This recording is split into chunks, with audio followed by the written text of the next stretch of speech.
What's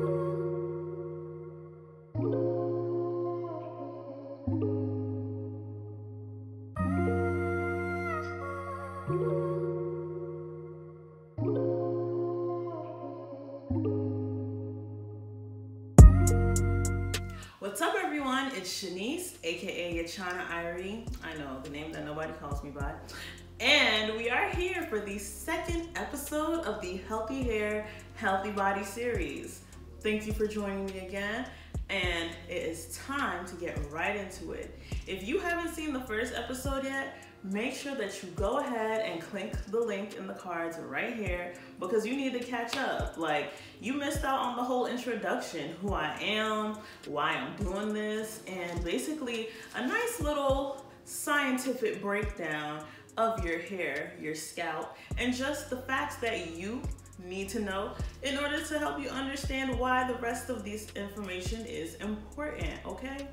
Okay, so we're just gonna go right into it.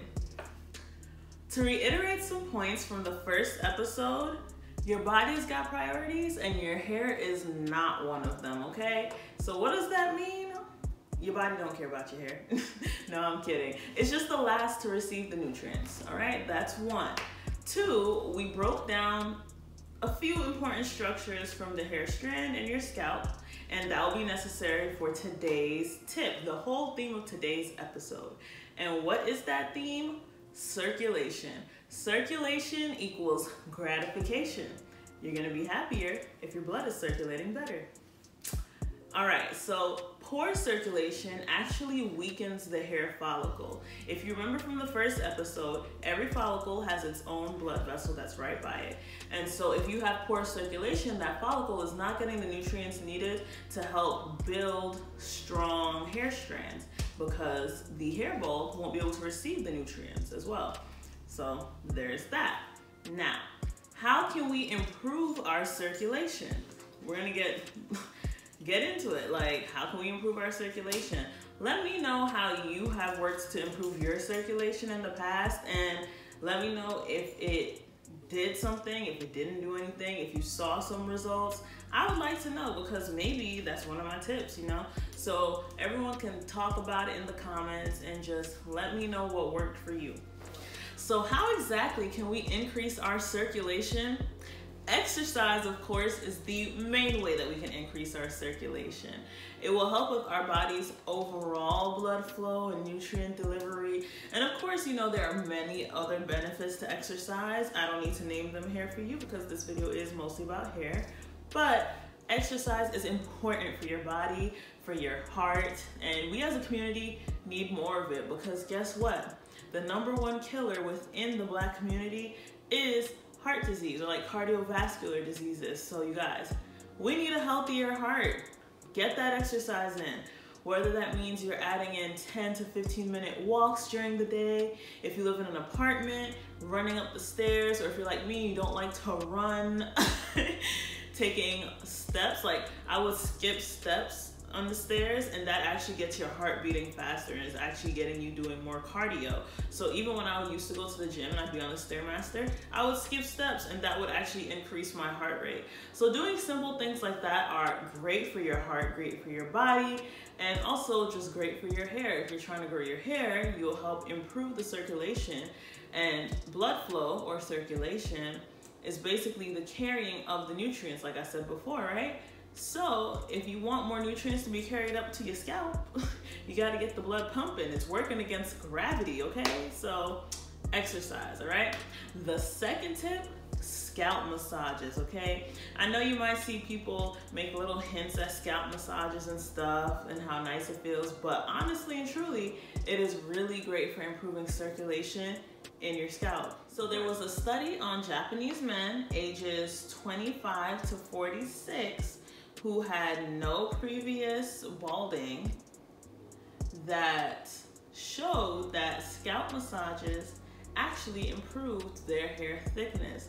Now, to do these scalp massages, they did use massage devices, and they would do this 4 minutes a day for 24 weeks.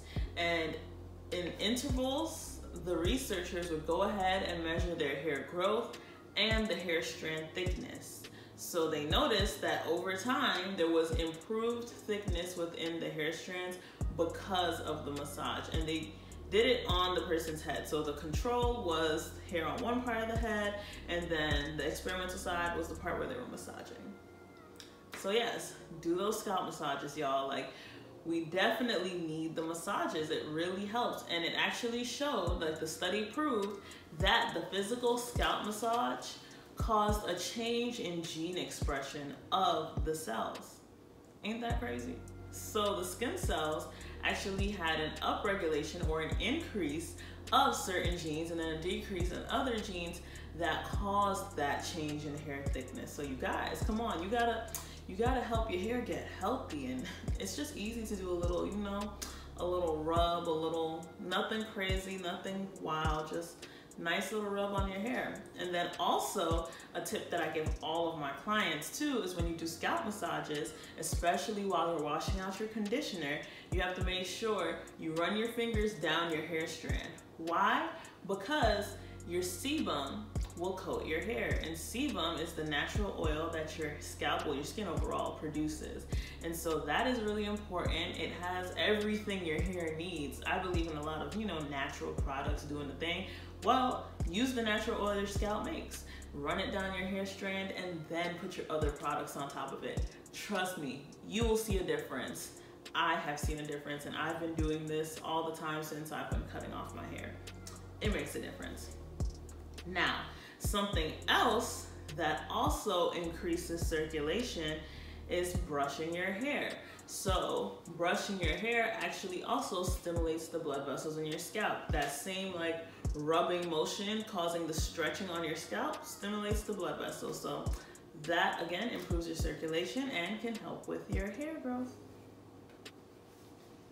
Now, the next thing is the use of essential oils. And I'm sure a lot of us have heard this, like tea tree oil, lavender oil, all of these things, right? Well, first major tip that I want to give you when you're using essential oils, just because they are pretty potent or strong or concentrated, is use a carrier oil. So the other oils that are normally recommended to us, especially a lot of us with natural like hair that are ethnic or black. The coconut oil, extra virgin olive oil, jojoba oil, castor oil, those are all carrier oils. So you can use those in combination with the essential oils to put on top of your scalp.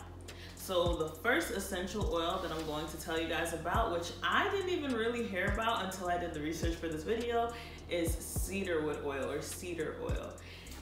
It is actually mostly made up of nutrients from the juniper and cypress trees, and it is non-allergenic and safe for the environment, okay? And we need to take care of our environment, you guys. Like, climate change is real.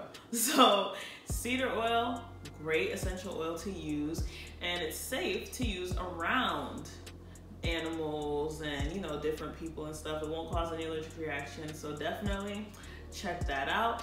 And what it does is it is an astringent. So it causes the contraction of your skin cells, which again is also great with stimulating that blood flow, right?